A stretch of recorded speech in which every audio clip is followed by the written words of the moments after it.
ଅଘଟଣ को डाकुची मुकुला transformer PMC विद्यालय निकट में रही यही मुकुला ट्रांसफॉर्मर बेफिकर घरोई संस्था पूर्त विभाग रास्ता कड़े विद्यालय निकट में मुकुला पड़ी उच्च विद्युत शक्ति संपन्न ट्रांसफॉर्मर खंडपड़ा सहरांचल अधीन पीएमसी रामचंद्र उच्च विद्यालय सुरक्षा प्राचीर निकट में यह ट्रांसफॉर्मर एवं विपद सृष्टि करुवा अभियोग होइछि।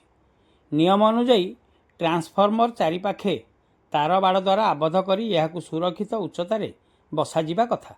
मात्र दीर्घ वर्ष हेब बिना कौनसी सुरक्षा विद्यालय निकट सम्मुखें यह रही सुधा विद्युत विभागर दृष्टि पड़ुनी। निकटरे विद्यालयटी पीएमसी योजन सामिल होता बेले रूपरेख परिवर्तन पर विभिन्न निर्माण कार्य चालू रही। ए अवसर में स्थानीय प्रशासन ठारू आरंभ करी जिला प्रशासनर वरिष्ठ अधिकारी उक्त स्थान परिदर्शन करुथिले मध्य छात्र छात्री सुरक्षा प्रति सते जेमिति आखि बुझी देइछन्ति।